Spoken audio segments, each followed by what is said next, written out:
안녕하세요. 새연에 빠지다의 DJ 민영입니다. 오늘도 사연 시작하기 전에 구독과 좋아요 버튼 잊지 마시고요. 그럼 오늘의 사연 함께 시작해 볼게요. 안녕하세요. 저는 나이 70 먹은 할머니입니다. 평소 보던 사연 채널에 글이란 걸 적게 되기까지는 많은 시간이 필요했는데요. 그럼에도 딸의 도움을 받아 한자 한자 적어나가 봅니다. 여러분들의 많은 응원이 필요합니다. 늙은이의 이야기를 끝까지 들어주신다면 정말 감사하겠습니다. 먼저 제가 글을 쓰게 된 건 세상에 있어서는 안 될 짐승 같은 놈을 폭로하기 위해서인데요. 이 짐승들은 다름 아닌 저희 딸을 해코지한 산돈댁입니다. 믿기지 않으시겠지만 그런 일이 있었고 저는 이를 너무 늦게 알아채 버렸네요. 제 딸이 사돈에게 당한 일을 이제부터 낱낱이 폭로할 테니 끝까지 들어주세요. 먼저 소중한 제 딸에 대한 이야기를 하자면 우리 둘째 미자는 제가 22살 시어머니에게 심한 시집살이를 당하고 있던 와중 태어난 아이였습니다. 미자는 태어날 때부터 몸이 잘 아픈 아이였는데요. 그래서 그런지 찡얼대기도 하고 우는 것도 잘하는 아이였습니다. 그 시절 저는 미자를 품에 안고 시어머니에게 혼나지 않으려고 애써 계속 달래줘야만 했죠. 제발 울지 마라 하면서요. 저희 시어머니는 저란 존재도 제 배에서 태어난 미자도 굉장히 마뜩찮게 생각하셨습니다. 그래서 조금만 잘못해도 호랑이 같은 언성을 내곤 했습니다. 그 이유는 오롯이 저에게 있었죠. 제가 첫째를 딸, 둘째도 미자, 딸을 낳았기 때문이었습니다. 가문을 이어나가야 할 핏줄을 낳아야 하는데 쓸데없는 기집애만 낳는다고 구박하곤 했습니다. 게다가 시어머니는 양장정을 하셨는데 시아버지가 술을 워낙에 좋아하시는 바람에 홀로 일하는 날이 많았고 가족의 생계를 꾸려나가시는 분이었습니다. 스트레스가 많으셨던 거죠. 그러니 집에 들어와 조금만 살림살이가 흐트러지거나 미자 울음소리가 들려도 버럭 소리를 지르셨어요. 저와 결혼했던 남편이란 사람은 시어머니를 막아줬어야 했음에도 불구하고 시아버지의 기운을 고스란히 물려받아 이런 집안일엔 관여하고 싶지 않다고 했고요. 저는 정말 그런 남편이 많이 미웠습니다.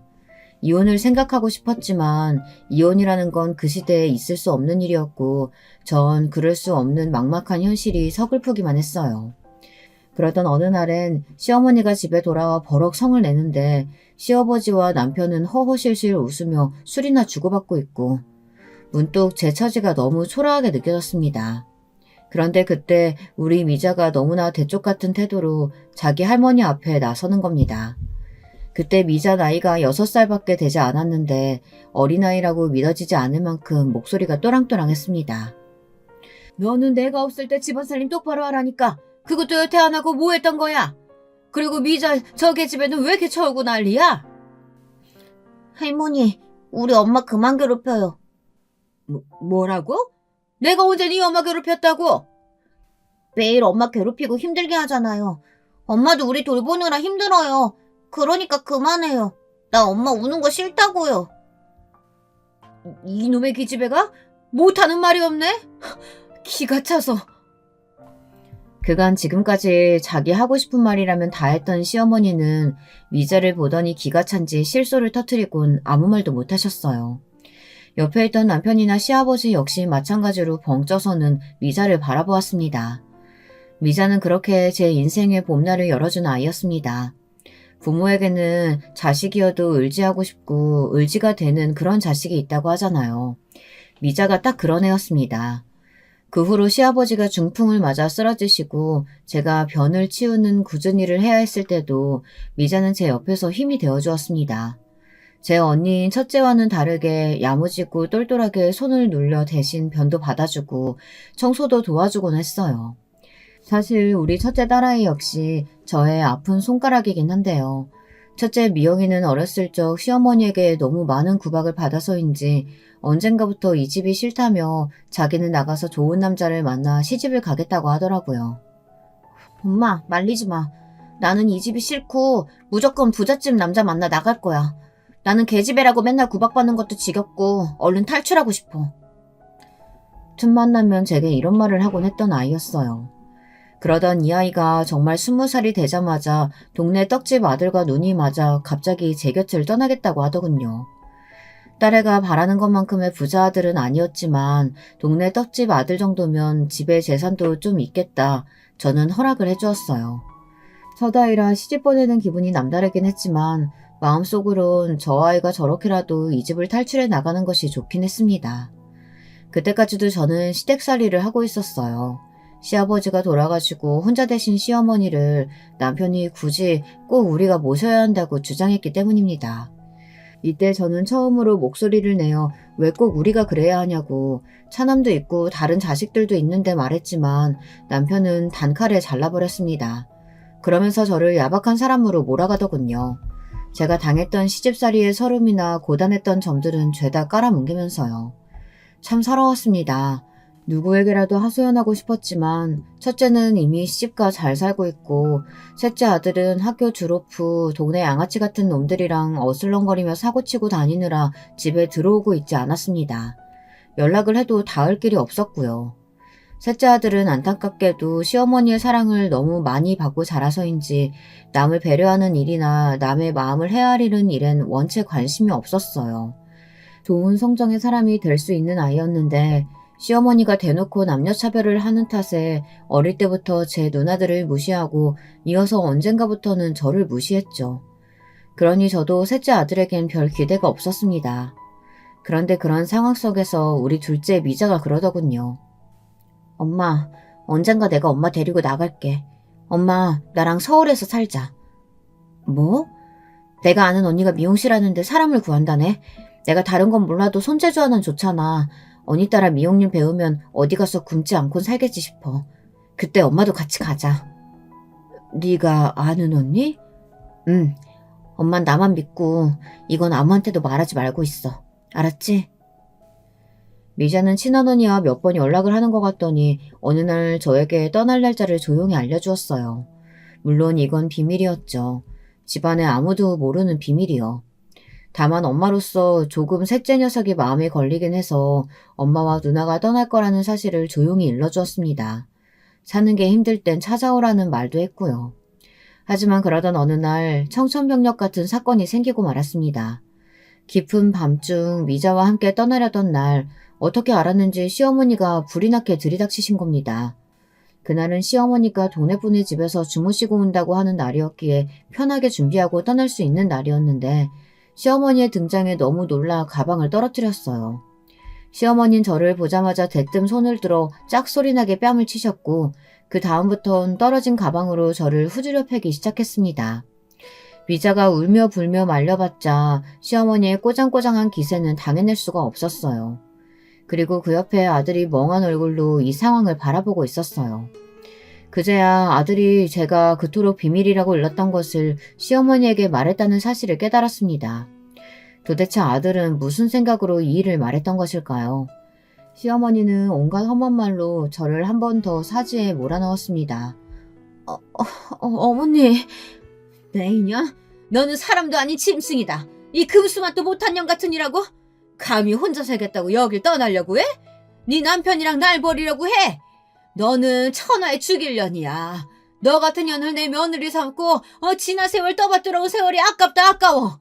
내 진즉에 너를 쫓아냈어야 하는데 달랑 아들 하나 넣어놓고 뻔뻔하게 얼굴 들이밀던 네 년 처지가 불쌍해서 참아줬거늘. 아이고 은혜를 이렇게 갚아? 어머님 아파요. 그만하세요.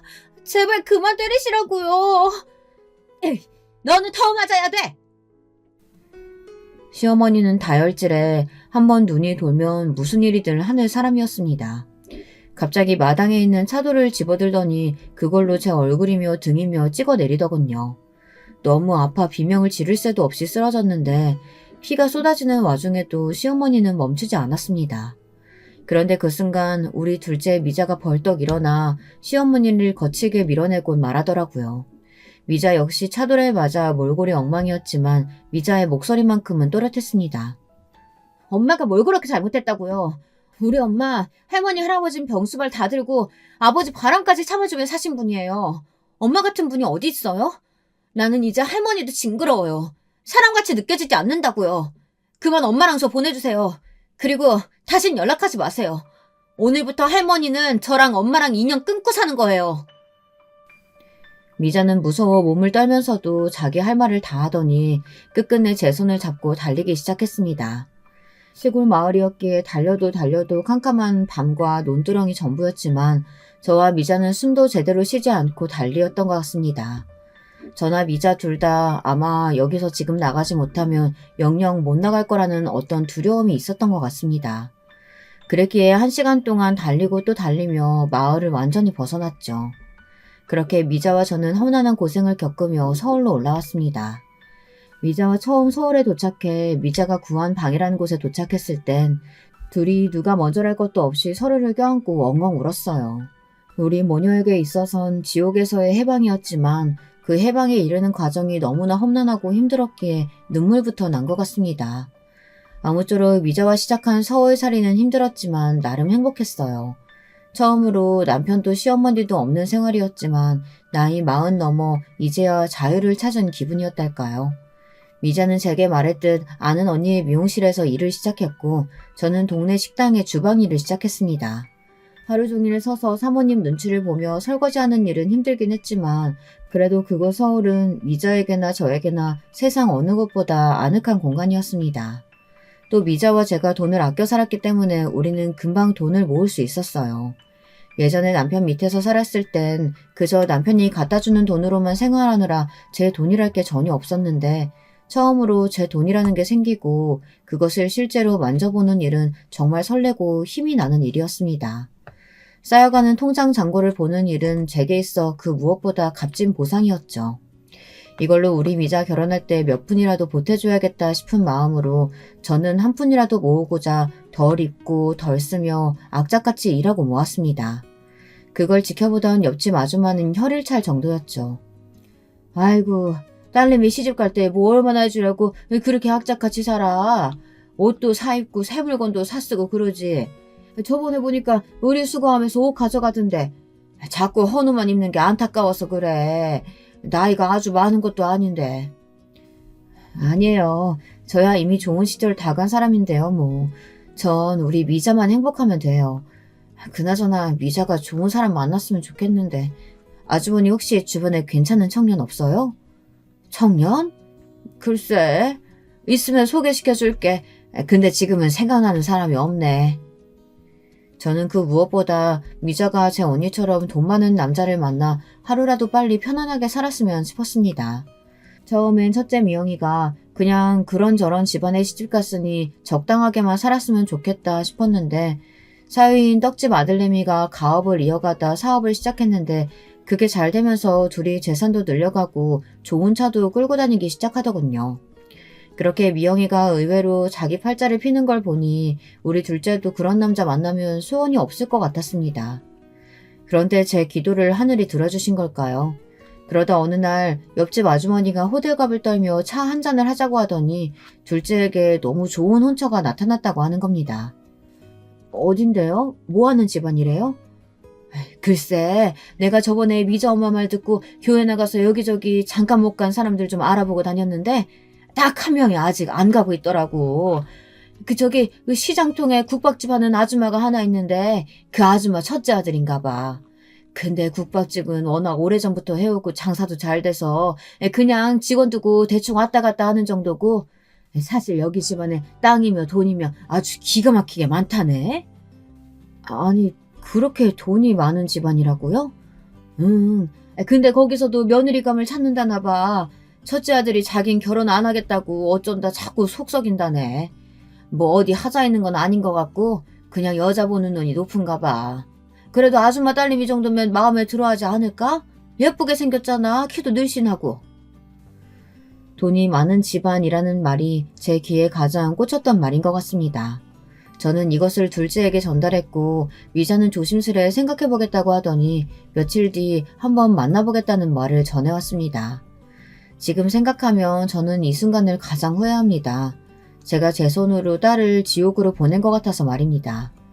미자는 처음 그 남자를 만나보곤 그냥 그저 그렇다 정도만 말을 흐리더니 만나면서 점점 얼굴에 꽃을 피워나갔습니다. 다른 사람은 몰라도 저는 알 수 있었죠. 우리 미자가 사랑에 빠졌다는 것을요. 미자는 그 남자가 준 꽃이며 편지 같은 것들을 집안에 들고 와 정성스레 장식해놓고는 했습니다. 그러면서 제게 조심스레 이 남자가 이런 말을 했다 저런 말을 했다 발그레한 보를 하며 소녀처럼 떠들기도 했어요. 미자, 너 그 남자가 그리 좋으면 결혼하지 그러니? 엄마한테도 한번 보여주고 엄마도 궁금해 네가 좋다는 남자가 어떤 남잔지. 그리고 저는 여기에 안달이 나서 둘의 결혼을 추진하려고 했습니다.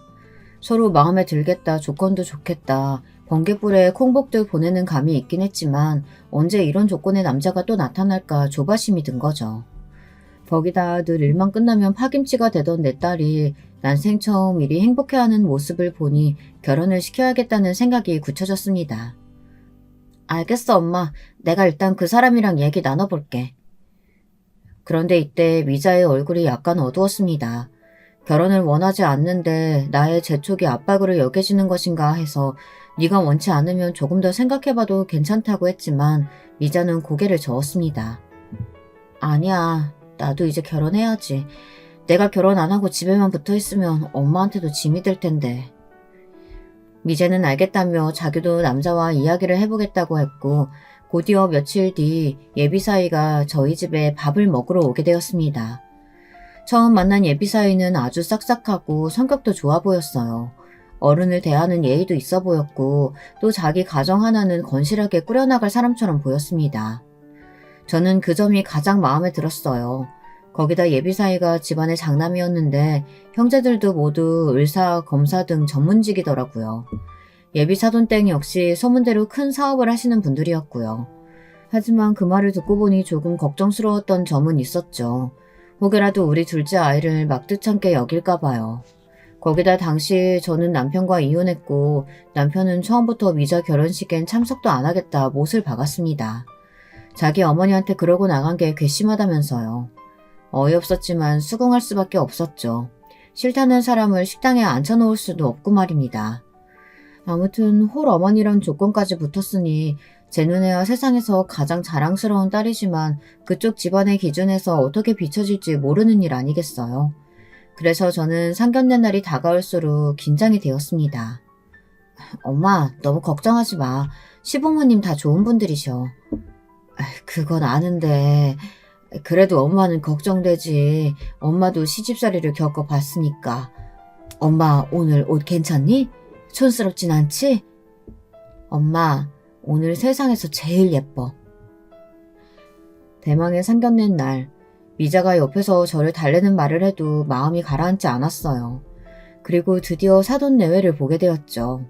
저는 이날 정말 충격적인 경험을 했습니다.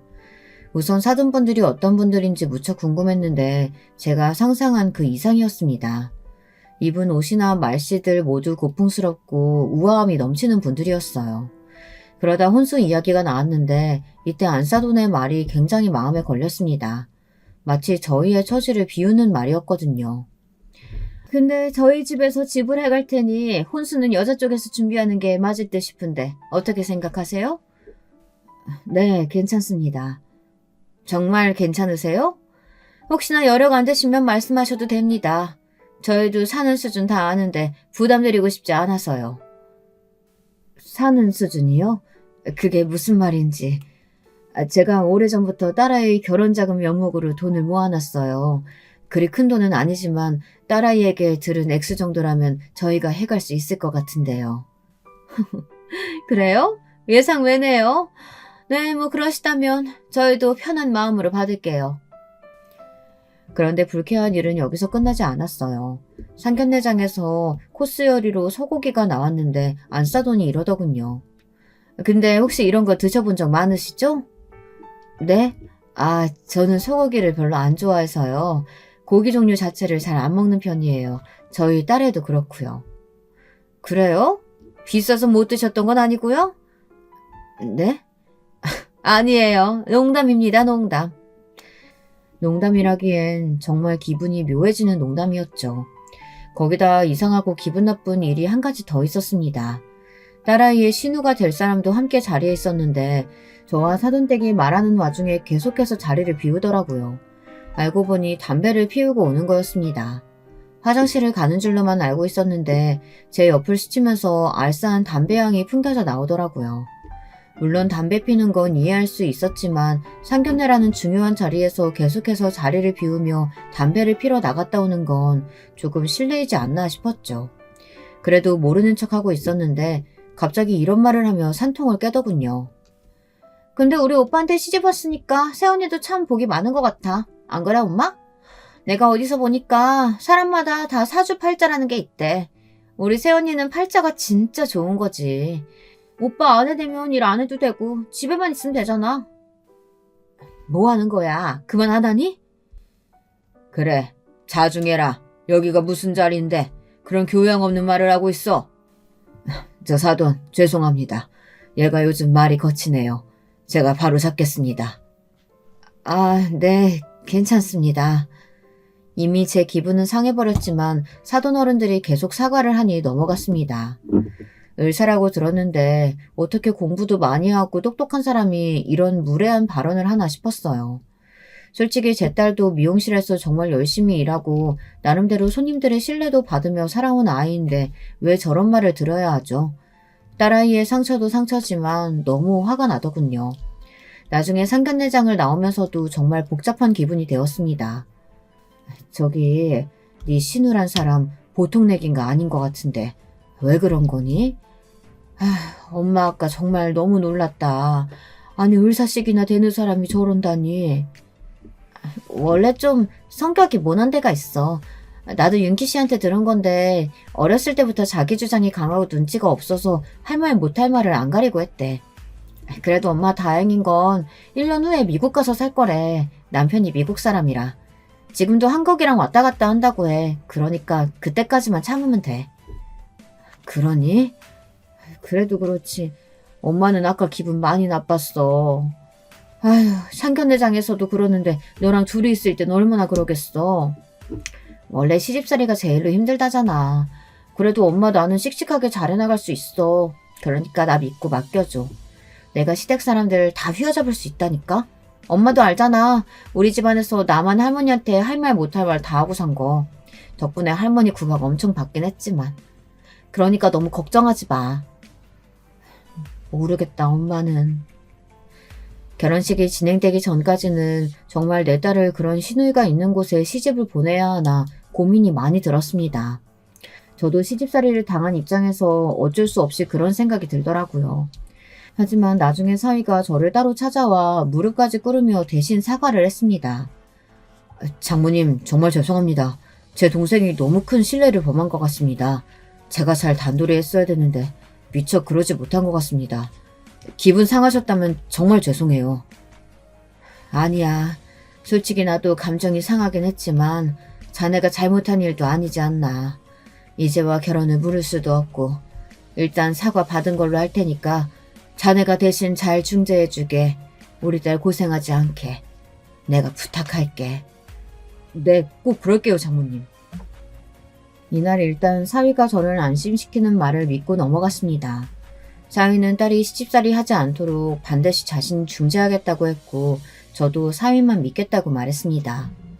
딸아이가 신혼여행을 갔다 와 이제는 진짜 사위가 된 듬직한 사위와 집에 들러 제게 선물이며 이것저것 주고 갔을 때는 정말 우리 딸이 좋은 곳에 시집 갔구나 하는 생각도 들었고요. 다른 건 몰라도 사위는 제게 정말 잘해줬습니다. 결혼 전 제게 첫 인사를 왔던 날부터 제게 장모님 하며 깍듯하게 굴고 집에 뭐가 부족한 것 같다 싶으면 센스 있게 필요한 물건들을 사오곤 했어요. 항상 제가 좋아하는 귤이며 딸기며 바리바리 싸들고 와서는 건강이나 안부를 챙기곤 했습니다. 세상 더할 나위 없는 이쁜 사이였죠.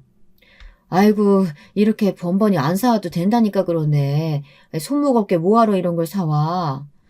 제가 사오는 게 마음이 편해서요. 저번에 보니까 장모님 딸기 되게 좋아하시더라고요. 전에 갈비찜 해주신 보답으로 드리는 거니까 대신 저 갈비찜 자주 해주세요. 그럼 당연하지, 김서방. 내가 자네 원하는 갈비찜 정도는 언제든 해줄게. 딸아이 역시 옆에서 일을 보며 저에게 아들이 또 하나 생긴 거 아니냐며 흐뭇해했어요. 그러다 몇 달 후 곧이어 딸아이가 너무나 기쁜 소식을 전해오며 완전히 마음이 놓여졌습니다. 엄마, 나 임신했어. 나도 이렇게 빨리 임신이 될 줄 몰랐는데 아무래도 신혼여행 가서 생긴 것 같아. 내 안에 생명이 있다는 게 너무 신기한 거 있지? 얼른 이쁜 손주 안겨드릴게요. 아이고 세상에, 이게 무슨 경사니? 그래도 임신 초기엔 조산기도 있고 하니까 몸 조심하고 있어야 돼. 알았지? 애 떨어지지 않게 너무 무리한 운동 하지 말고. 저는 딸아이의 임신도 기뻤지만 혹시나 임신 초기에 있을 조산도 걱정했습니다. 저 젊었을 적에는 주변에 그렇게 애 떨어진 여자들이 몇몇 있었거든요. 다행히 딸아이는 임신 초기를 지나 중기까지 무탈하게 흘러가는 것 같았습니다. 그제야 저도 마음을 완전히 놓았고요. 딸아이가 입덧이 별로 없어 다행히 먹고 싶은 음식들을 마음껏 해 신혼집으로 나르는 게 제 삶의 낙이었습니다. 딸아이는 임신한 동안 저와 비슷하게 고기를 좋아했는데요. 그래서 저는 일을 끝내고 돌아오면 꼭 정육점에 들러 딸아이가 좋아하는 제육볶음이나 삼계탕, 갈비찜 하는 것들을 뚝딱뚝딱 만들어내곤 했죠. 엄마, 나 엄마가 해주는 음식들 먹으니까 너무 살 것 같아. 왜? 김서방이 뭐 안 사줘? 아니, 그 사람도 사주지. 근데 엄마 음식이 내 입엔 제일 잘 맞아. 내가 한 음식은 어딘지 모르게 밍밍하고 맛도 없고 엄마 음식 못 썼으면 어쩔 뻔했을까 몰라. 고마워, 엄마. 딸아이는 이러다 살이 잔뜩 쪄 출산 후 어떻게 살을 빼야 할지 모르겠다고 푸념을 늘어놓곤 했어요. 전 딸아이가 먹는 모습을 보며 흐뭇해하곤 했고요. 그게 저의 주말 일과였습니다. 그런데 그러던 어느 날 너무 끔찍한 일을 맞이하게 된 거예요. 제 딸이 임신 중기 유산을 하고 만 것이었습니다. 소식을 들은 건 사위에게서였어요.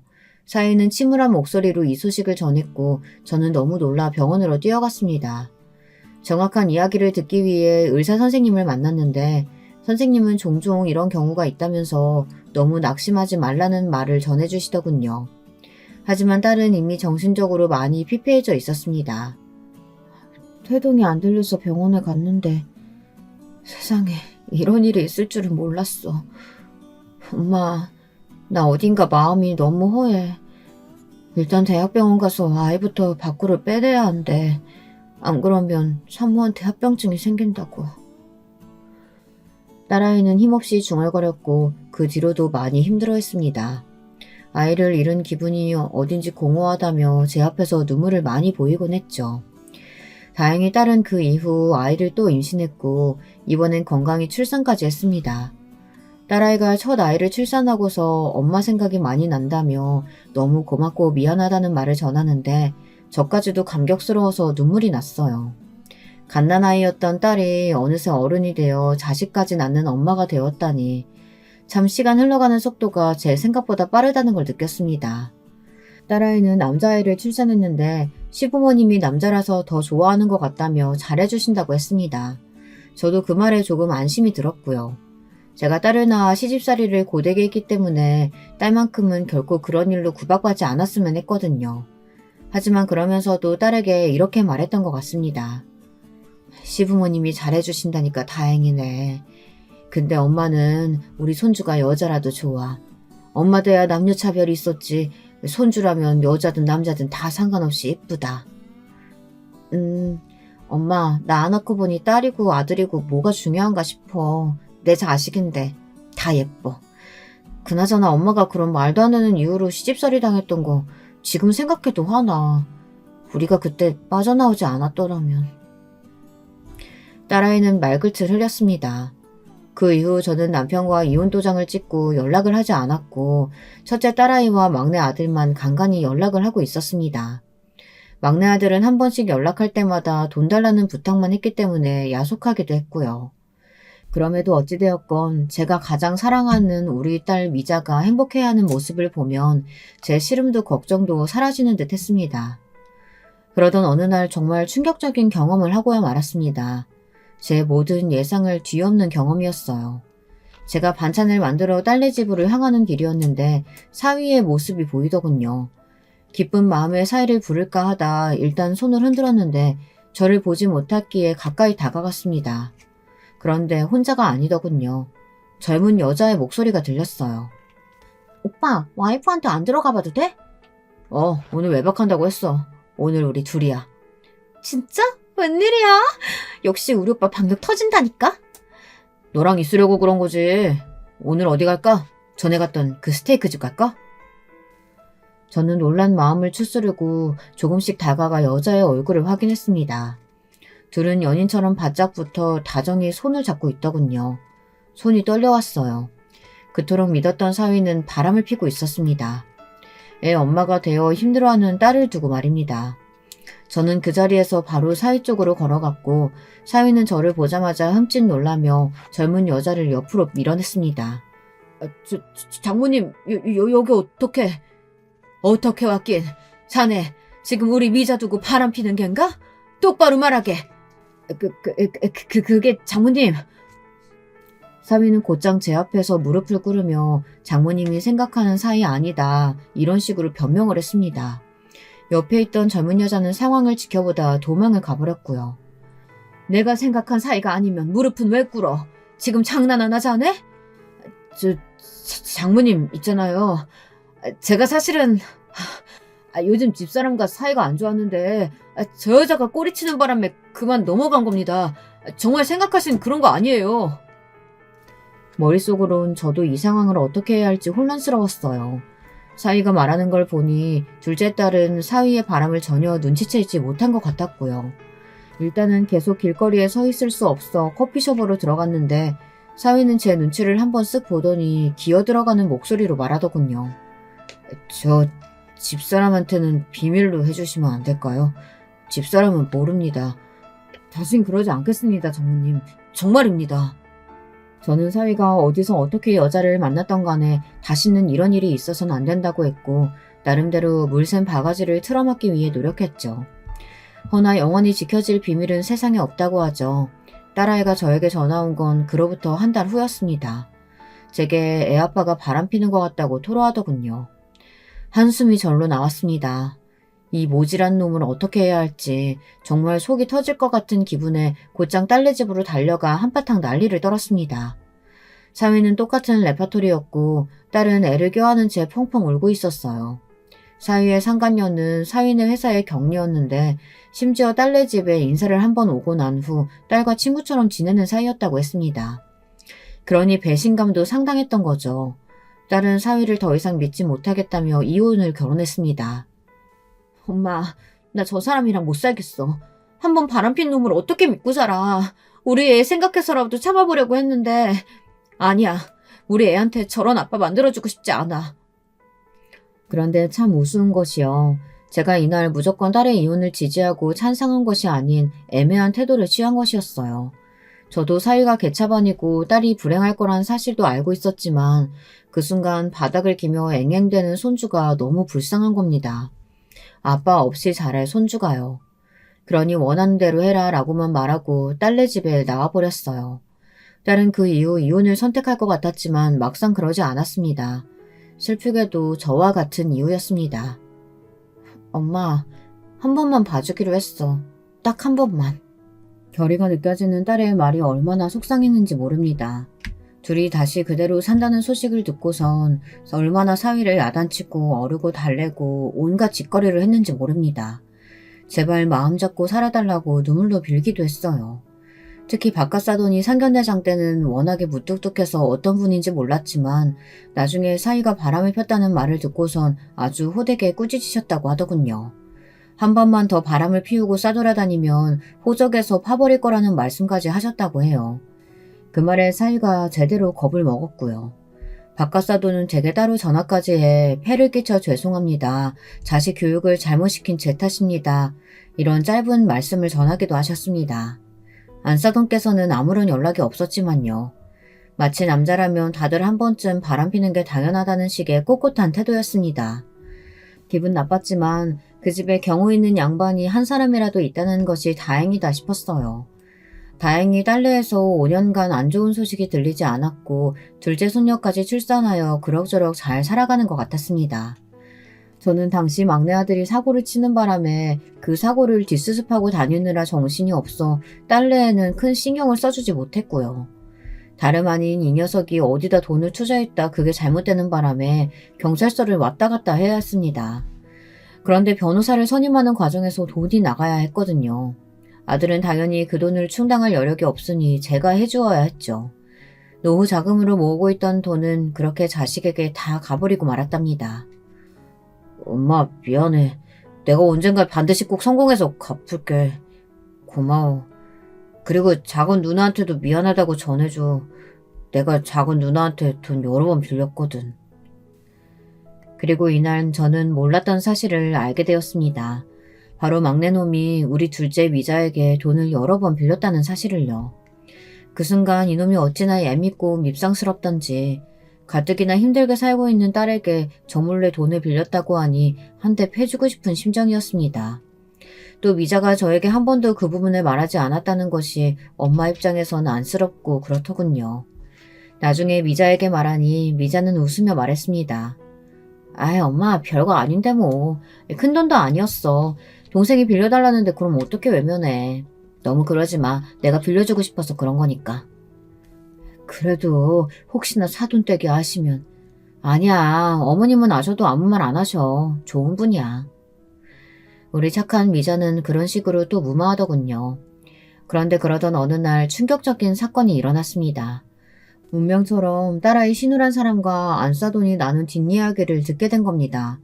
사실 그렇게 만나게 된 것도 어찌 보면 기막힌 우연이라 할 수 있는데요. 그날은 제가 백화점에서 청소하는 일을 구해 일을 하게 된 첫날이었어요. 딸 시집 보내는데 모아두었던 돈을 많이 쓴 터라 저도 노후를 위해 청소하는 일을 구해야 했죠. 딸아이는 자신이 노후를 책임지겠다며 그러지 말라 했지만 어디 그럴 수 있나요? 자식에게 민폐 끼치는 노인이 되고 싶진 않았습니다. 나이도 있겠다. 지인의 소개로 어렵게 구한 자리라 나름 열심히 해야겠다는 각오까지 가지고 출근을 했는데요. 백화점 화장실 휴지통을 비우기 위해 들어갔다가 사돈어른을 만난 겁니다. 처음엔 사돈인지 모르고 있었는데 먼저 저한테 아는 척을 하더군요. 어머, 여기서다 만나네요? 그나저나 어떻게 이런 우연이 다 있죠? 그러게요. 근데 옷 보니까 청소부로 취직하신 거예요? 아이고, 그 나이에 청소부 일까지 어떻게 하시려고 하세요? 나이 먹고 이런 일 하시면 관절 다 나가요. 네, 그래도 일하는 게 재미있어서 하고 있어요. 집에서 쉬면 오히려 몸만 더 쑤시더라고요. 참, 우리 안싸도는 마음이 이렇게 넓으시다니까. 나중에 저희 집에 가정부 필요할 때 부를게요. 집이 워낙 넓어서 가정부 두고 사는데도 손이 더 필요할 때가 있거든요. 네? 솔직히 청소부로 마주쳤다는 게 조금은 창피했고 저절로 고개가 수그러졌습니다. 누가 봐도 청소부 옷을 입고 있으니 모를 리 없었고요. 그런데 안사돈은 이 틈을 놓치지 않고 저런 말을 하더군요. 아무리 그래도 사돈에게 자기 집 가정부 일을 해달라니 이게 말이 됩니까? 당황했던 나머지 저도 반문을 하고 말았는데요. 그러자 안사돈은 물론 공짜로 해달라는 건 아니고 돈 드릴게요. 라고 말하더라고요. 그러더니 나중에 또 만나자며 제 할 말만 하고 나가버리더군요. 어이가 없어서 몇 분째 벙쪄 서 있었던 것 같습니다. 그러다 다른 청소부와 교대 시간이 되어 옷을 갈아입고 백화점 밖으로 나가려고 했는데요. 잠깐 화장실에 들려 손이라도 씻고 가려고 화장실 안으로 들어갔는데 익숙한 목소리가 들리는 겁니다. 바로 안사돈과 딸아이 신우 목소리였어요. 엄마, 근데 아까 그분 청소부 옷 입고 마주쳤으니까 진짜 쪽팔렸겠다. 그치? 그럼 아이고 나도 아는 체 할까 말까 하다 그래도 했다. 청소부 사돈이라니. 왜 하필 그런 사람이 우리 집안하고 엮인 건지. 아휴 진짜 싫다 싫어. 오빠가 그런 여자 데려왔으니 어쩔 수 없지 뭐. 솔직히 엄마가 손보라고 한 여자들 중에 하나만 골랐어도 집안 넉넉했을 텐데. 그러게 말이다. 누굴 탓하겠니? 아무튼 다신 마주치고 싶지 않더라. 심지어 옷에서 냄새도 나던데.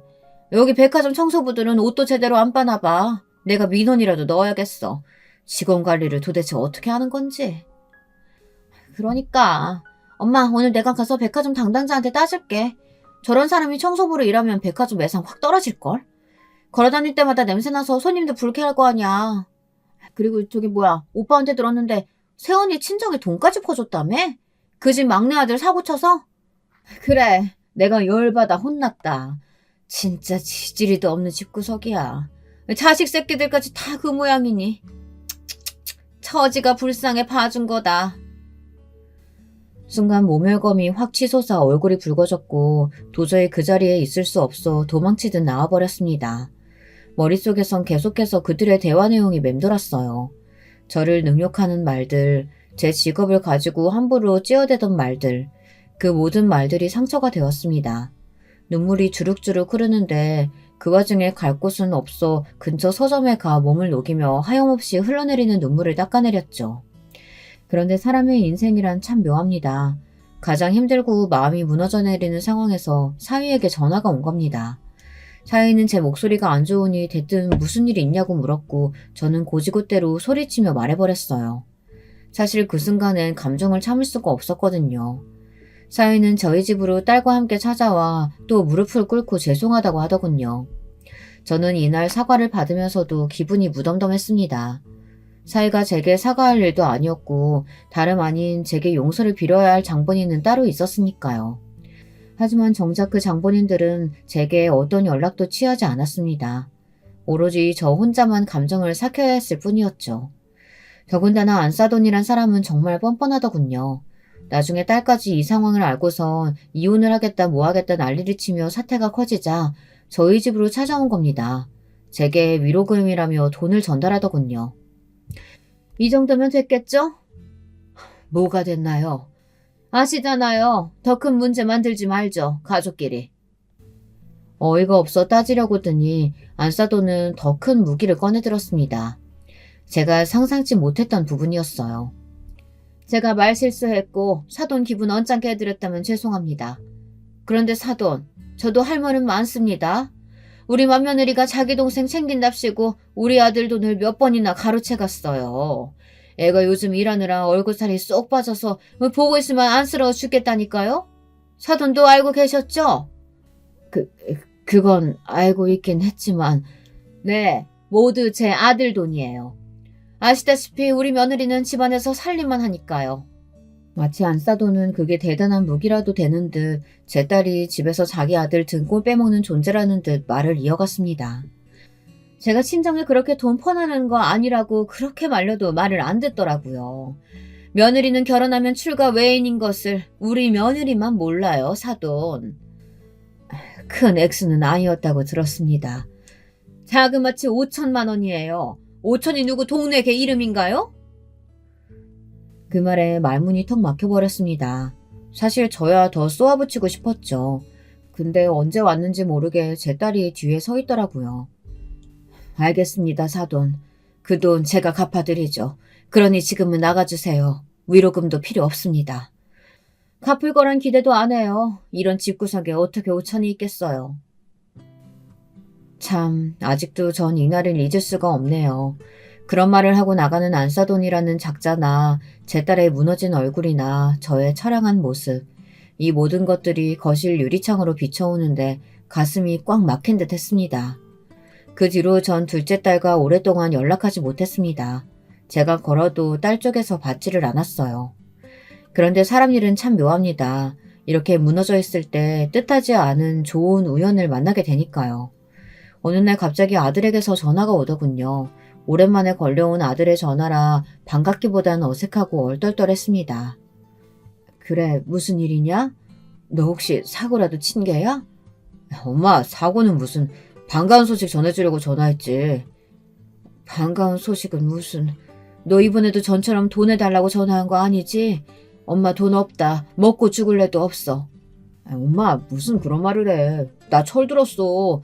이번엔 정말 그런 거 아니고 내가 엄마한테 줄 게 있어서 그래. 엄마 집으로 갈 테니까 나 좋아하는 김치찌개 해줘. 아들은 역시나 아들이었습니다. 갑자기 생뚱맞게 저에게 줄 게 있다고 하더니 전화를 툭 끊어버리더라고요. 무슨 일인가 하여 나갔더니 아들은 정말로 두툼한 돈봉투와 함께 통장 하나를 건넸습니다. 눈이 안 좋아 작은 글씨는 잘 보이지 않았지만 액수는 억이 넘어갔습니다. 이게 어떻게 된 일인지 하여 물었더니 아들은 이번에야말로 투자 사업이 성공했고 큰 돈을 벌어들였다고 하더군요. 안정화되기까진 말을 아끼고 있었고요. 누나에게도 보답하고 싶다면서 누나 몫까지 따로 전달해주고 싶은데 누나가 연락이 안 된다고 하더라고요. 그제야 저도 작은 딸내와 연락이 닿은 게 아주 오래전이라는 게 상기되었습니다. 예전엔 어린 손녀딸도 봐주고 곧잘 놀아주었는데 말이죠. 아들을 만나고 난 후 저는 제가 먼저 딸에게 연락했습니다. 그리고 손녀딸을 보고 싶다는 핑계로 집으로 오라고 했죠. 오랜만에 본 딸은 어딘지 사람이 넋이 나가 있는 것 같아 보였습니다. 하지만 그 부분에 대해서 말을 피하려 하길래 손녀딸만 몇 번 놀아주고 말았습니다. 그런데 언젠가부터 손녀딸이 저만 보면 자꾸 이상한 말을 하는 겁니다. 할머니, 엄마가 매일 아파해. 어? 어린 손녀는 저만 보면 계속 딸이 아프다는 말을 했어요. 제가 보기엔 딸이 어디 아픈 것 같지 않은데 말이죠. 혹시 건강상에 문제가 있나 하여 물어보니 그런 건 결코 없다고 말했습니다. 하지만 사람의 감이란 것이 무섭죠. 제 머릿속에 문득 한 사람이 스쳐 지나가더군요. 딸이 핸드폰에 시어머니라는 글자만 봐도 몸을 자동으로 떤다든지 하는 그런 반응 등이 걸렸습니다. 네, 바로 안사돈이요. 저도 모르게 갑자기 무섭게 몸을 일으켰고 저는 사위에게 위치를 물어 사돈댁을 찾아갔습니다. 무슨 일인지 모르겠지만 일단 알아는 봐야겠다 싶었어요. 그리고 저는 거기서 보면 안 될 것을 보고 말았죠. 사돈댁의 문을 열자마자 안사돈이 제 딸의 머리채를 잡고 있더군요. 딸애는 비명을 지르며 제발 놔달라고 소리를 치고 있었고요. 그 순간 딸애의 눈물 자국이 눈에 선연히 들어왔습니다.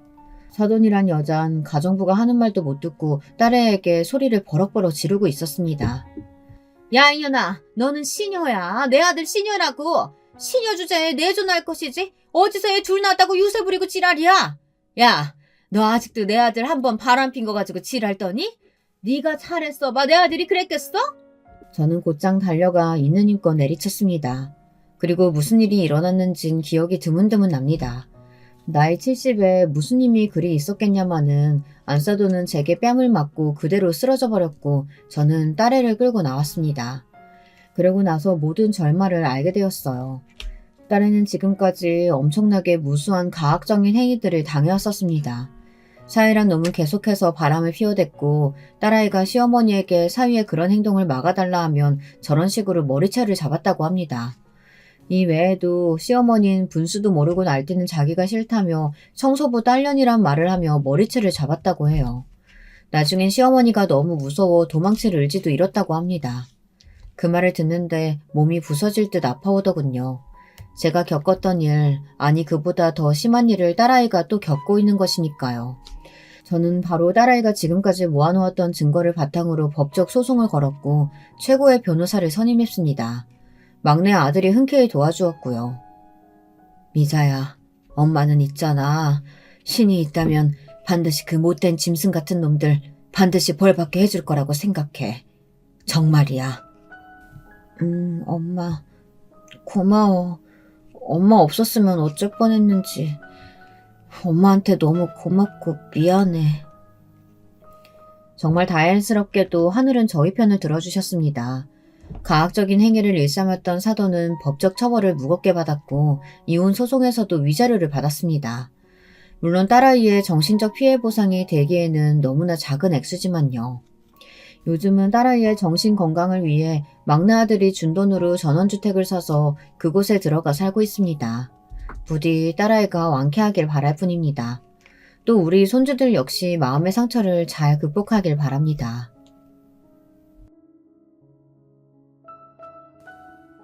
여러분, 두 번째 사연 시작하기 전에 좋아요와 구독 꼭 눌러주실 거죠?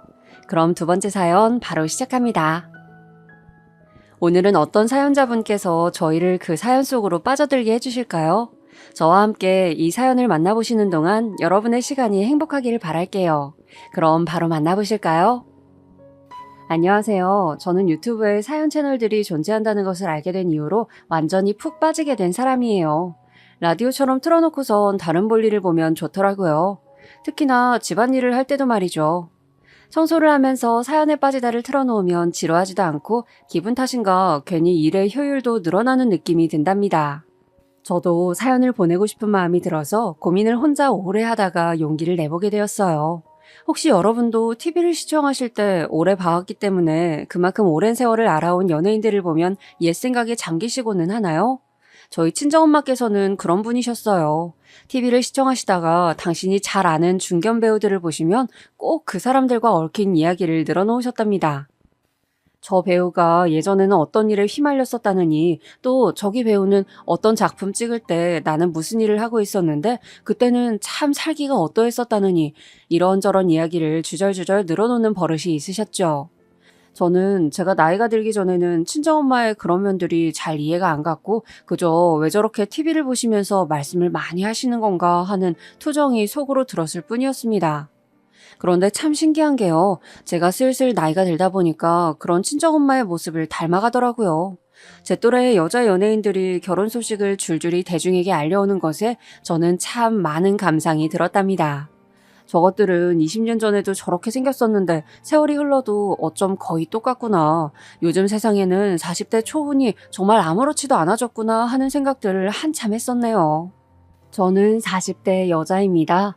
소위 톱스타 반열에 올라 꽤 오래도록 연예계에서 군림해온 그 여자 연예인들이 가장 어리고 예쁠 때 데뷔하여서 연예계 안에서 첫 꽃을 피우던 시절을 그대로 봐왔던 대중이기도 하죠. 여러분은 혹시 TV 속의 화려한 연예인들을 보면서 본인의 인생을 돌아보진 않으시나요? 저는 거의 그러는 것 같아요. 이런 점도 참 친정엄마를 닮았네요. 저는 사실 저의 결혼 이야기를 중점적으로 적어보고 싶어서 문을 두드리게 되었어요. 지금까지 살면서 저는 여러 지인들을 곁에 두었지만 진짜 백이 저의 속마음을 털어놓을 수 있는 깊은 관계의 친구들은 만들지 못하였습니다. 또한 저의 못나고 구질구질한 면모를 내보이기 싫었기에 그런 것들을 감추면서 살았던 것도 있네요. 그렇게 저의 이야기를 자세히 아는 사람이란 전무하다고 할 수 있는데 지금 사연에 빠지다를 통해서 꺼내 보이는 거예요. 제가 기억하는 저의 어린 시절 집안은 참 가난하였습니다. 저는 사남매 중에서 둘째로 태어났어요. 집이 가난하다고 해도 그런 와중에 자식이 많다고 해도 서로 아웅다웅하면서 그 안에서 정겹게 살아가는 집들이 분명히 꽤 존재하잖아요. 그래서 부자라도 그런 화목은 돈으로 살 수 없다고들 말을 하는 것이고요. 하지만 안타깝게도 제가 생각하기에 저희 친정집은 부자들이 부럽다고 여길 만한 구석은 단 한 가지도 갖추고 있지 못했습니다. 동정이나 받았으면 또 모를까요? 친정 아버지께서는 제가 기억하는 가장 어린 시절의 기억부터 일을 다니고 계셨던 분입니다. 3교대 근무를 나가셨어요. 공장 일이었지만 그래도 그것도 번듯한 규모의 회사라고 열심히 다니셨습니다. 3교대가 어떤 건지는 다들 아시죠? 저희 친정아버지께서는 어느 날은 아침 7시에 출근해서 한낮에 귀가하셨고 어느 날은 점심 드시고 출근을 하셨으며 또 어느 날 밤은 10시에 출근을 하셨습니다. 친정엄마께서 이 3교대를 두고 저한테 말씀하시기를 봄, 여름, 가을, 겨울 할 것 없이 밤 10시면 세상이 무조건 깜깜해. 그런 때에 집을 나서서 일을 가야 한다는 게 그게 얼마나 서럽고 눈물 나는 일이었니. 이렇게 표현을 해주셨어요. 저는 친정엄마의 그 서럽다는 표현이 제 가슴 속에 날아와 박혔답니다.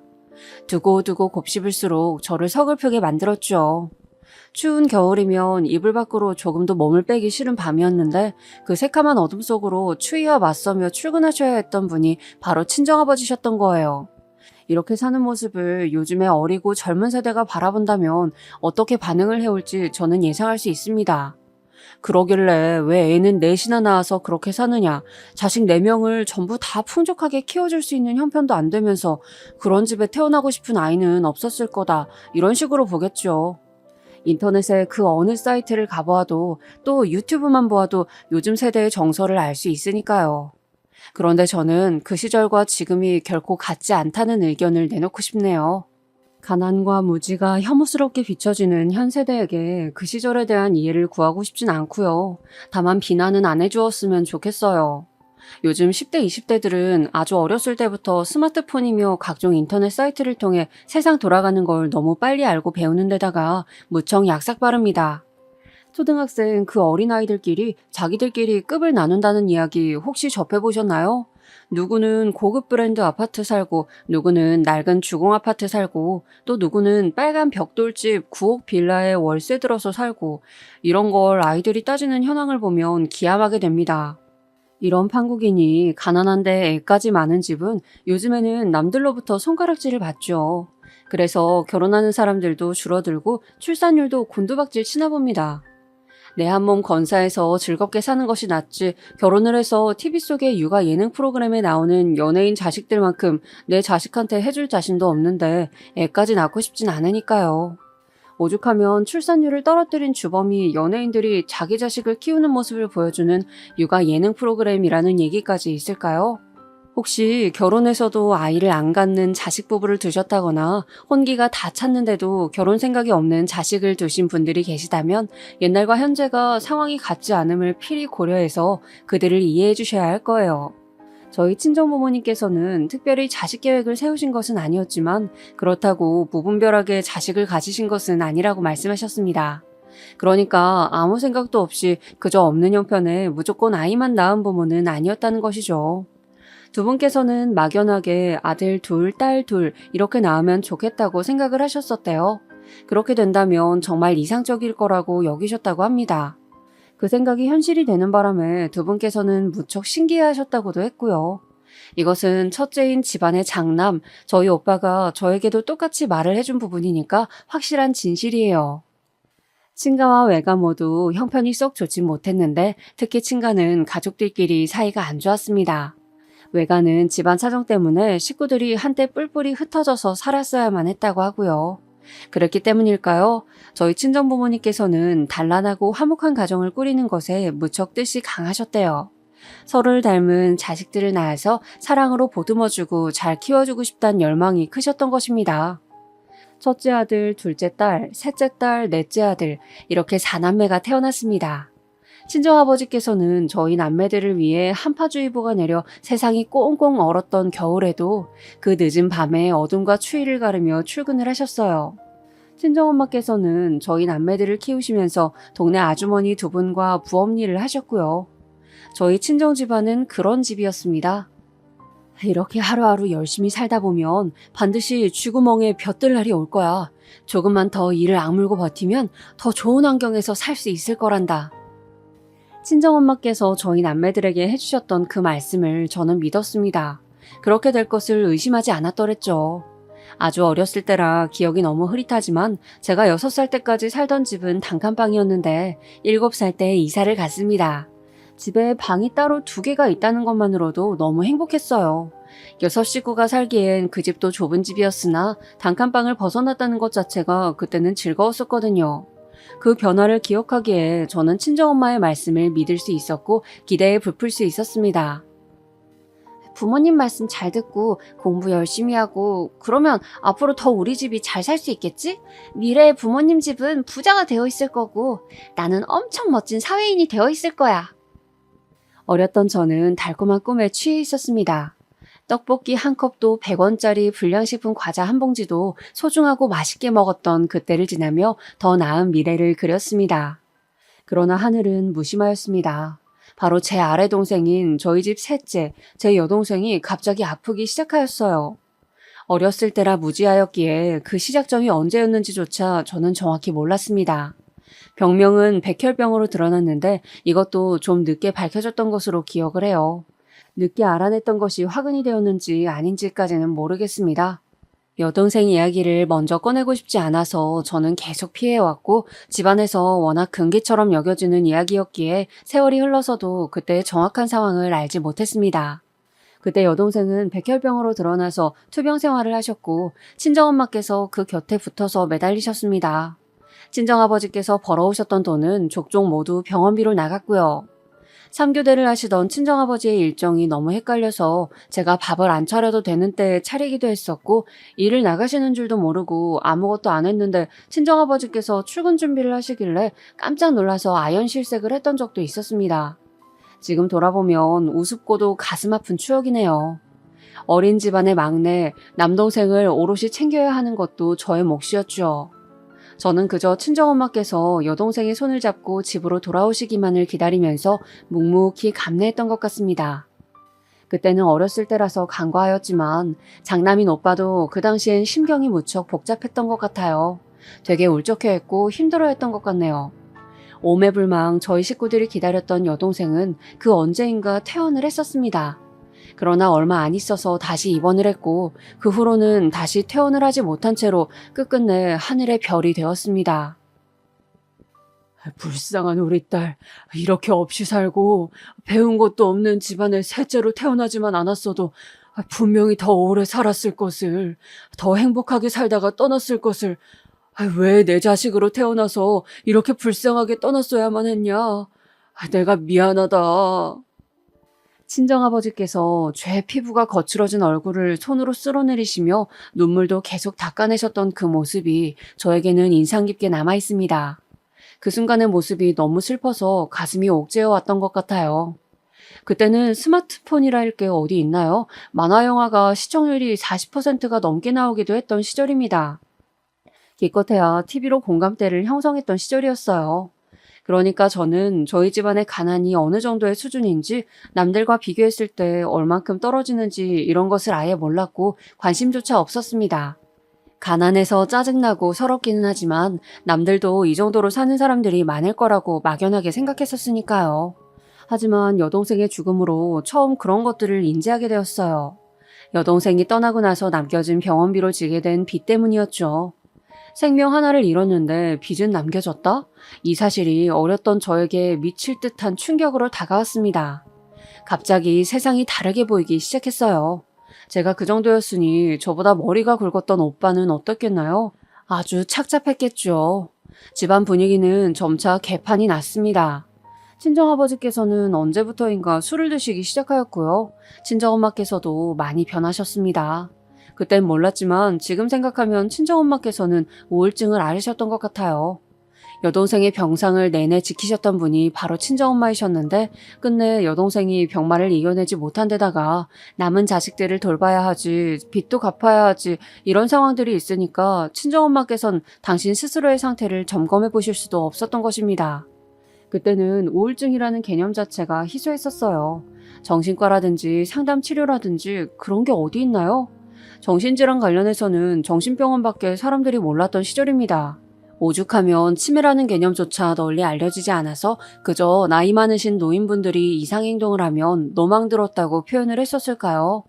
그랬으니 아무도 친정엄마의 병 들어가는 마음을 알아주지 못했던 거예요.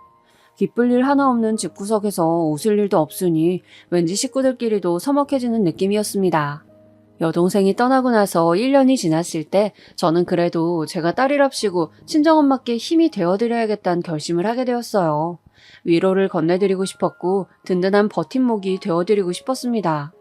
살갑고 화목한 모녀관계를 만들어가고 싶었어요. 그런데 설마하니 이게 제 발목을 잡을 줄은 몰랐습니다. 술을 자주 찾으시며 집 밖으로 걷도셨던 친정아버지, 여동생이 떠난 이후로 말수가 확 줄었고 성격이 까칠해졌던 오빠, 손이 많이 가고 사람 피곤하게 만들었던 남동생, 이런 가운데 친정엄마께서는 당신에게 위로를 건넨 저에게 의지를 하고 싶어 하셨어요. 시간이 갈수록 저는 친정엄마의 온갖 하소연을 들어드려야 하는 상대로 전락하게 되었습니다. 제가 어느 날은 너무 숨이 막혀서 그만 듣고 싶다, 나 피곤하다 이런 식으로 나왔는데 그럴 때면 친정엄마께서는 거의 졸도하시려고 하였습니다. 네가 어떻게 나한테 이러니? 네가 그렇게 나오면 엄마는 너무 서운해. 엄마는 너한테밖에 이런 얘기 할 데가 없는데 네가 내 마음을 못 알아주면 난 어쩌라는 거야? 친정엄마께서 그러실 때마다 저는 아주 지긋지긋해서 미쳐버릴 것만 같았어요. 그런데 가슴 한구석에서는 우리 엄마 참 안 됐다, 불쌍하다 이런 생각이 들어서 모질게 굴 수가 없었습니다. 저는 대학을 너무나도 가고 싶었어요. 하지만 돈이 없어서 힘들어 죽겠다는 친정엄마의 하소연에 못 이겨서 그것에 등이 떠밀린 채 대학 진학을 포기하고 취업 전선에 뛰어들어야만 했습니다. 같이 고등학교에 다닌 친구들이 대학 생활을 즐기는 동안 저는 돈을 벌기 시작했지요. 생활이 달라지니까 사이도 멀어지더라고요. 이때 친정오빠는 군입대를 하였고 저의 어깨는 더더욱 무거워졌습니다. 친정아버지와 제가 버는 돈으로 저희 집이 생활을 하고 돈을 모았죠. 그런데 어느 날 문득 친정부모님께서 남동생은 꼭 대학을 보내야 한다고 하셨는데 그 말씀이 너무 당연해서 이해가 가는 한편 제 가슴 한구석에는 응어리가 졌습니다. 그럼 저는 대학에 안 가도 되었던 자식이었나요? 그 물음이 턱끝까지 차올랐었어요.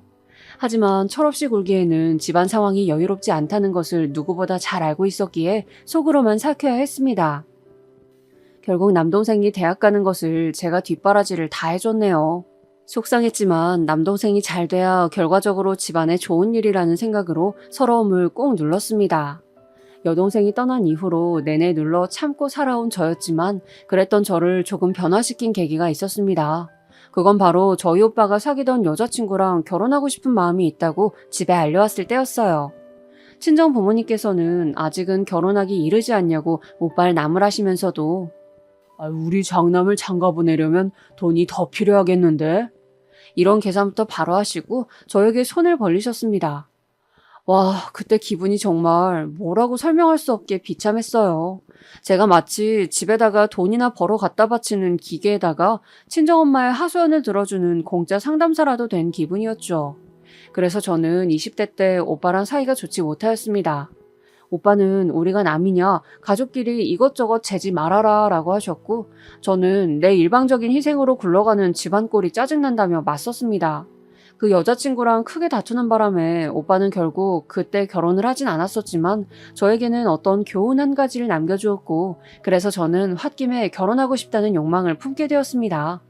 그런 와중에 제가 만났던 남자가 있었어요. 어떤 사람이었냐 하면 제가 듣고 싶어하는 말을 잘 해주는 남자였습니다. 네가 정말 힘들었겠다. 고생 많았네. 이렇게 말을 해주는 것을 듣고 제가 그 남자한테 빠져서 넘어가 버렸어요. 그까진 위로해도 제가 정신을 못 차릴 때였던 것이죠. 그 남자는 저처럼 고졸에다가 직업도 그저 그랬고 인물도 솔직히 보통 이하였습니다. 하지만 저한테 다정다감했으며 무엇보다 저의 이야기를 잘 들어주었기에 너무 좋았어요. 그래서 결혼하고 싶은 마음에 친정 식구들에게 그 남자를 다 소개시켜주기까지 했습니다. 제가 그 남자 집에 가서 마치 이미 며느리라도 된 것처럼 같이 식사 준비도 하고 둘러앉아서 밥도 먹고 그쪽 부모님의 생신도 챙겨드렸었죠. 저희 친정 부모님께서는 변변찮아도 너무 변변찮다며 그 남자를 결혼 상대로 탐탁지 않아 하셨고 저는 콩깍지가 씌어서 전혀 듣지 않았었고요. 결혼을 강행하였는데 결론적으로는 파혼을 하고 말았습니다.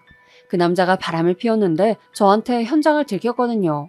제가 너무 큰 충격을 받아서 식음을 전폐하고 있을 때 그 남자가 저에게 찾아와서 늘어놓았던 자기 변호가 잊혀지지 않습니다.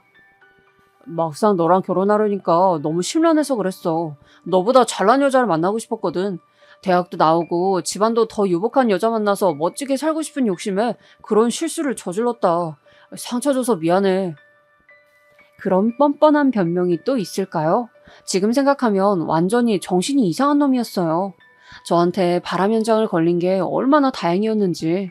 하지만 당시에는 그런 식으로 파혼을 맞았다는 게 미친 듯이 힘들었을 따름이었죠. 연애 기간 약 2년, 그 기간 동안 들인 제 모든 수고와 돈도 날아간 셈이었습니다.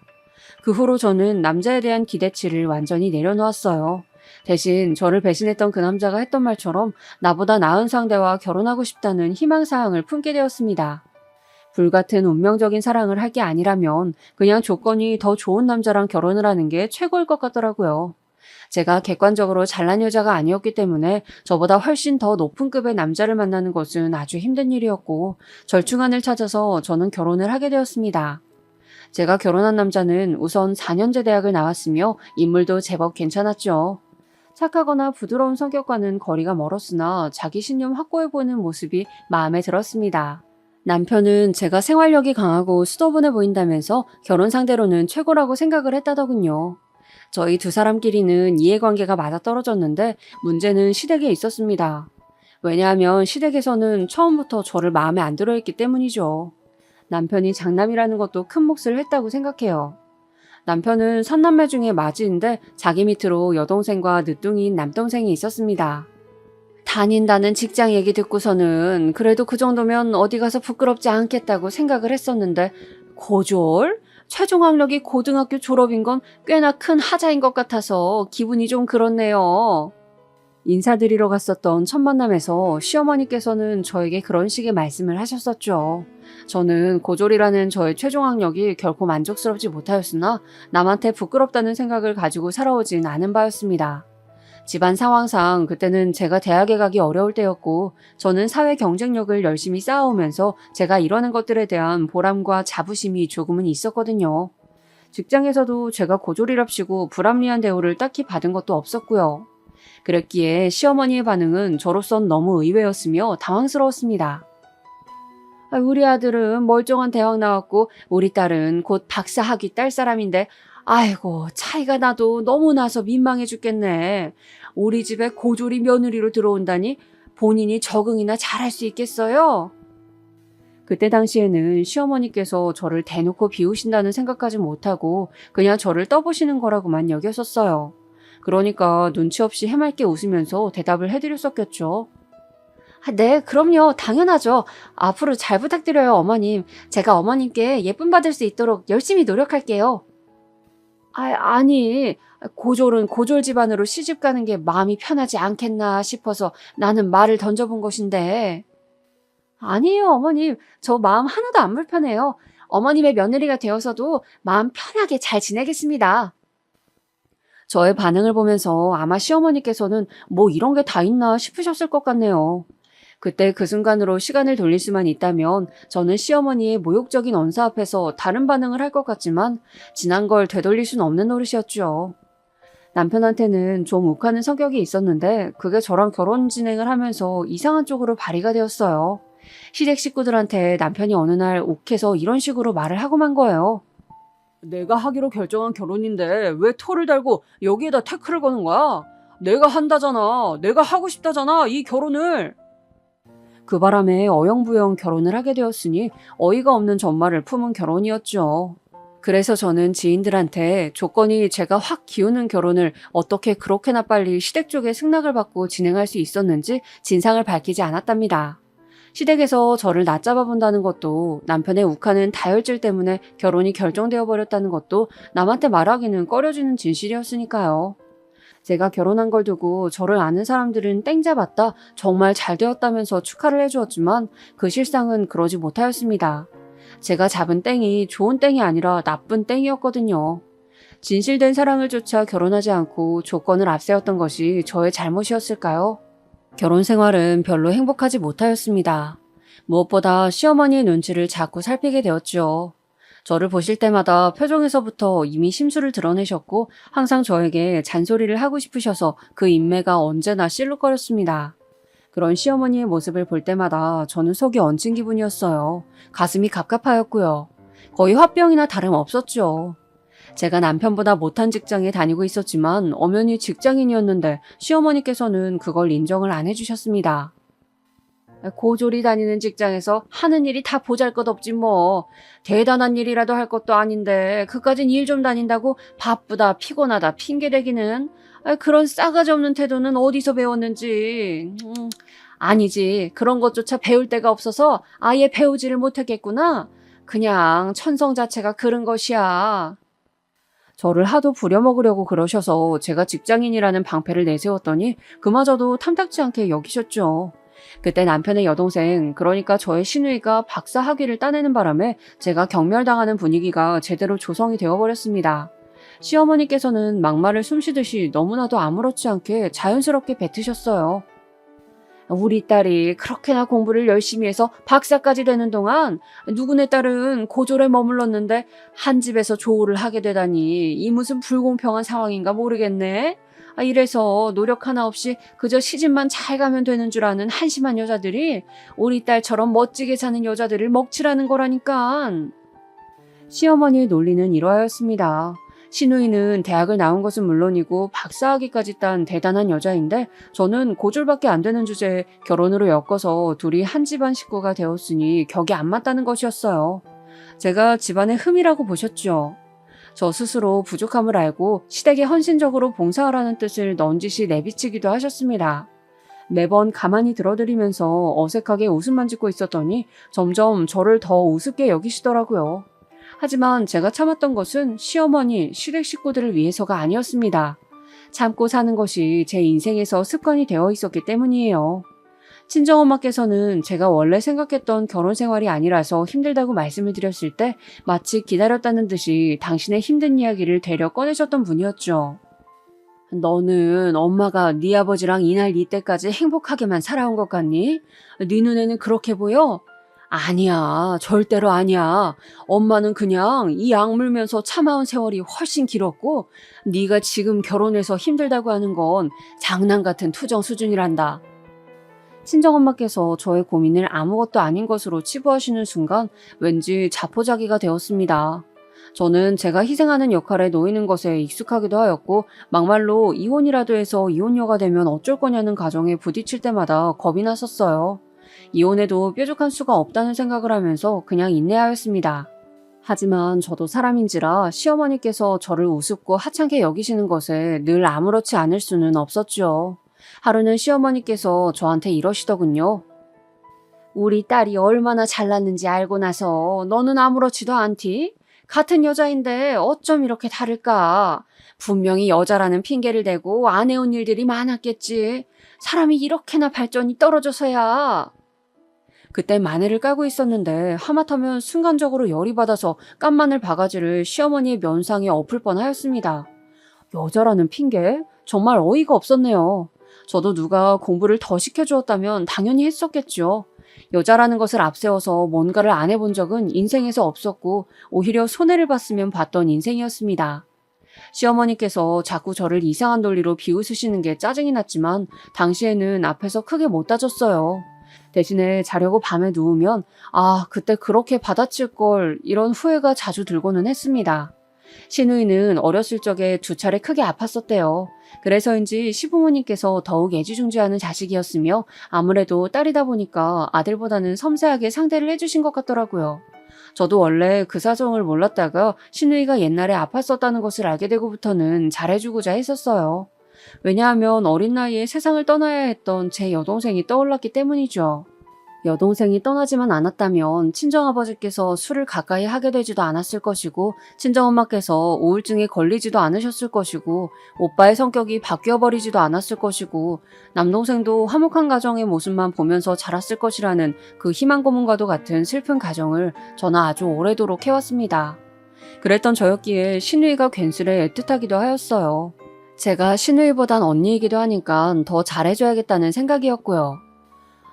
그런데 그것은 결국에 저의 잘못된 판단이었습니다.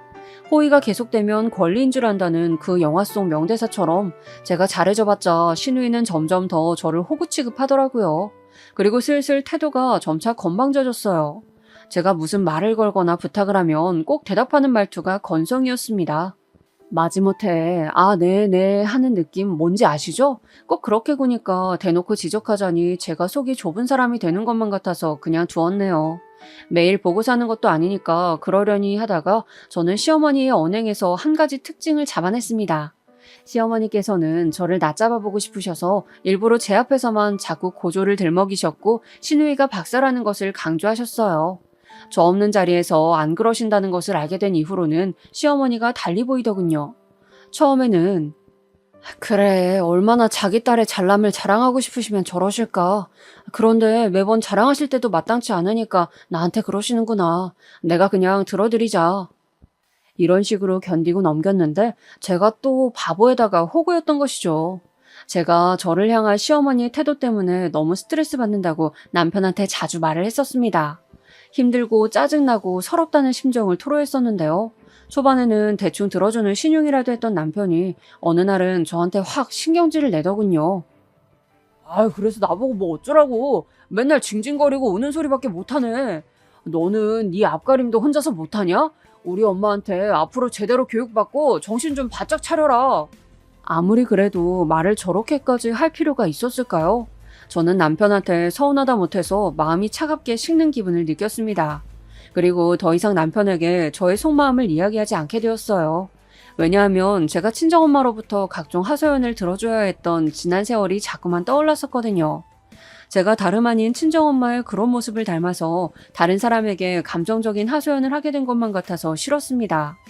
별다른 일 없이 늘 똑같이 굴러가는 지루한 직장, 남편하고 둘이 있는 것보단 혼자 있는 게 마음 편한 신혼집, 그리고 제 가슴을 답답하게 죄어오는 시대까지 저를 온통 우울하게 만드는 환경뿐이었어요.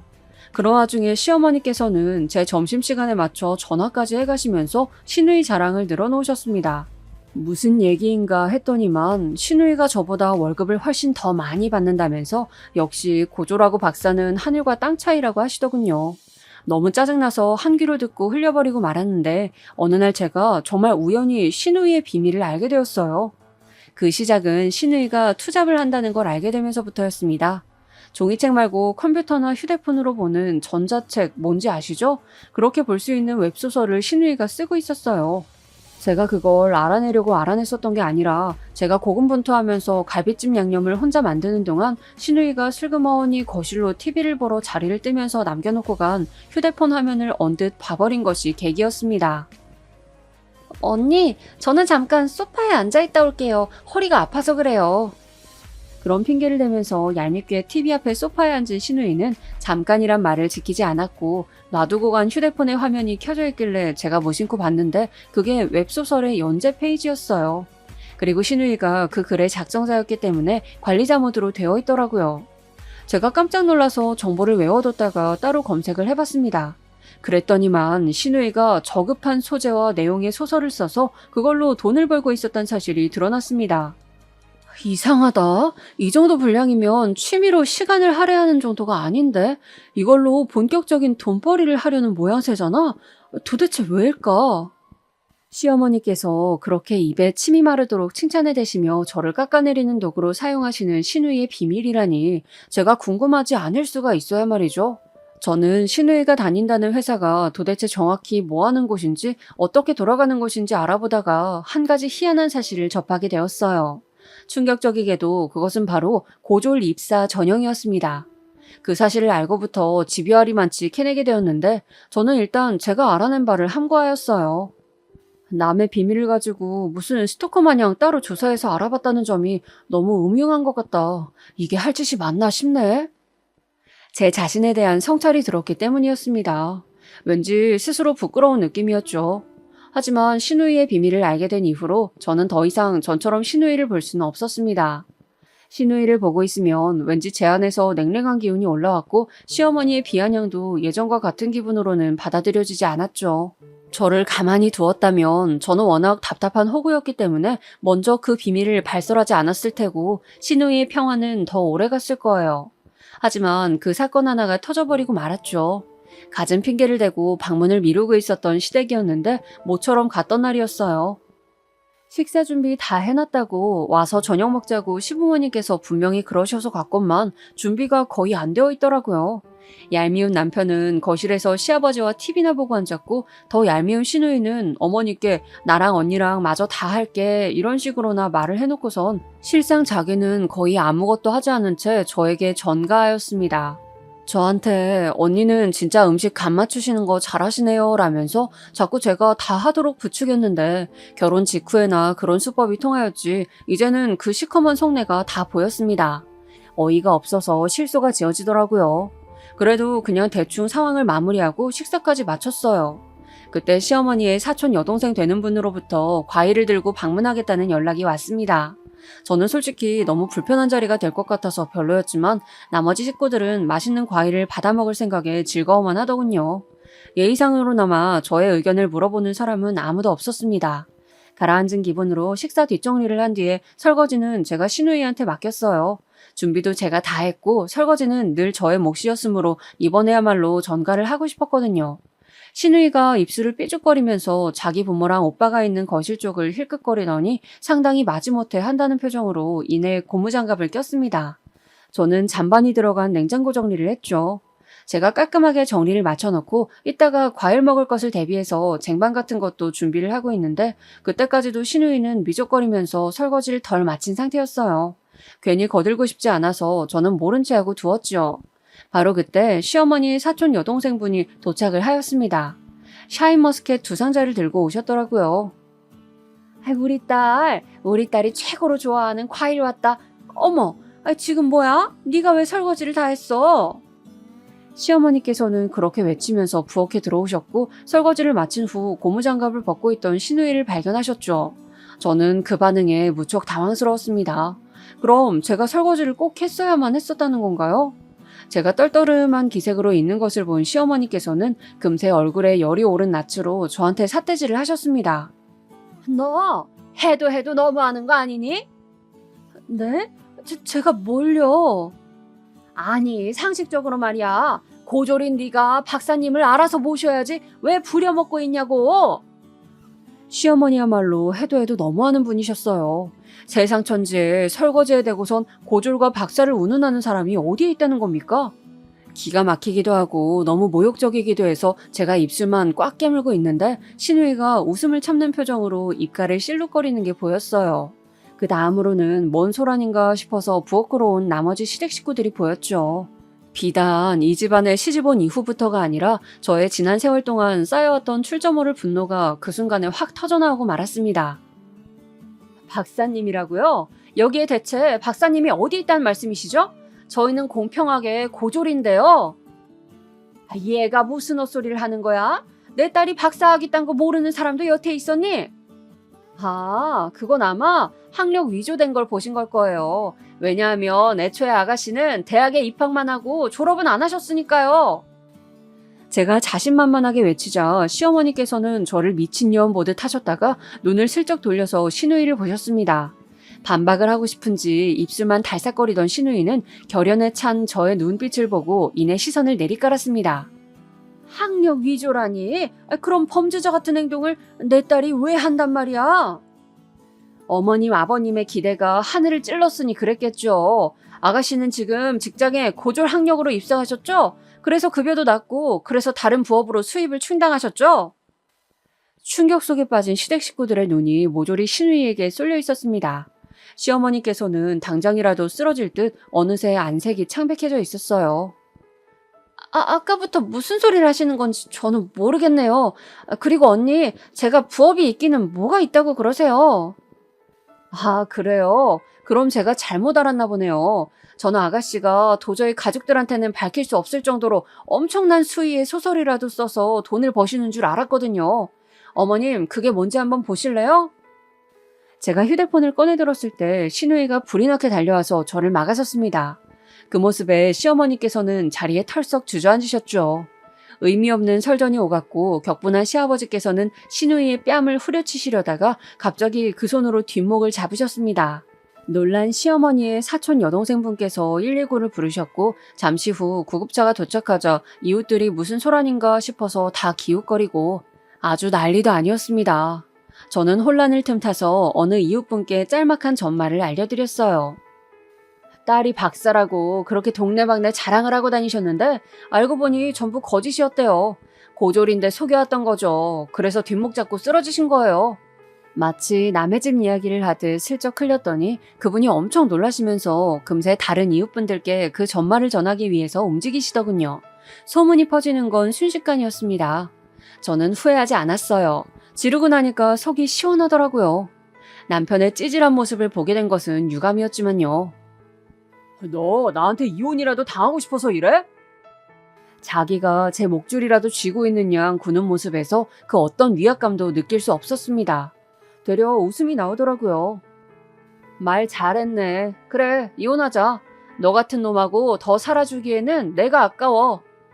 제가 당당하게 나오니까 남편은 다혈질이 도져버렸습니다. 공교롭게도 옥하는 그 성격 덕분에 저는 무사히 이혼을 할 수가 있었어요. 저는 그간 시댁으로부터 정신적 피해를 입은 대가를 받아내야겠다고 하였고 남편은 홧김에 저한테 신혼집의 매매 시세의 반 정도에 근접하는 재산을 분할해 주었습니다. 순전히 홧김에 저지른 일이었다는 것을 저는 알 수 있었어요. 그래서 더 통쾌했네요. 그 순간에는 예상 못했었지만 그 집은 지금 가격이 떨어졌어요. 그러니 저는 나름의 이득을 봤다고 볼 수 있겠네요. 전 시댁은 동네에 소문이 다 나서 거기에서는 더 못 살겠다며 이사를 한다고 하였는데 파는 것도 사는 것도 쉽지 않으니 전전긍긍하고 있다는 게 근황입니다. 그리고 전 시누이는 1년 넘게 사귀고 있었던 남자친구한테 차였대요. 그쪽에도 박사라고 거짓말을 했었는데 이제 다 들통났으니 소용 없어진 것이었죠. 이혼하고 나서 저는 지난 세월 속에만 깊이 묻어두었던 저의 진짜 본심을 친정 식구들에게 털어놓았습니다. 서운했던 점, 억울했던 점, 힘들었던 점 이런 것들을 털어놓았는데 결과가 지지부진할 것이라는 저의 예상을 깨고 식구들이 제 이야기를 진지하게 들어주었어요. 특히 오빠랑 남동생이랑 셋이 술자리를 가지고 진솔한 대화를 따로 나누었는데 정말 좋은 시간이었습니다. 오빠가 저한테 미안한 게 많다고 하더라고요. 그 말을 듣자마자 제 안에 묵혀있던 울적함들이 사르르 녹는 느낌이었어요. 제가 세언니랑 대면대면하게 지내왔던 사람인데 오빠와의 관계가 회복된 이후로 세언니랑도 친해지게 되었어요. 그리고 놀랍게도 세언니의 친한 지인이 제 전 직장 동료란 것을 알게 되었습니다. 그분이 자기가 이직해서 다니고 있는 곳에서 사람을 새로 뽑는다면서 저한테 지원을 권유해 보셔서 해보았다가 이직에 성공했어요. 연봉도 엄청 높이 뛰었고 근무 환경도 전보다 훨씬 나은 곳이라서 매일매일이 행복합니다. 뭐든지 처음 한 번이 어렵고 두 번째, 세 번째는 쉽다고 하잖아요. 제가 전 시댁 식구들 앞에서 터뜨리지 않았다면 지금까지도 계속 안으로만 감정을 꽁쳐두는 사람으로 지내고 있었을 텐데 그 한 번 내질렀던 것을 계기로 이혼도 말끔하게 하고 재산도 챙기고 친정 식구들과 가까워지고 계속 좋은 일만 생기면서 제가 점점 더 당당해지는 것만 같아서 이 점이 가장 좋은 것 같아요. 저처럼 남이 보기에 답답하고 미련한 사람인 분이 계신다면 소개된 본심을 용기 내어 한 번쯤 꺼내보시는 게 어떨지 권유드리고 싶어요. 제가 워낙 자존감이 낮은 사람이라서 지금도 자꾸 저보다 잘난 사람들과 저의 처지를 비교하면서 풀이 죽기도 하지만 이런 과정을 거쳐서 또 한 번 성장하고 싶어요. 죽을 때까지 철이 들어가고 있는 게 사람이라는 말도 있잖아요. 남은 인생을 제가 부디 더욱 유익하게 살기를 바라고 있어요.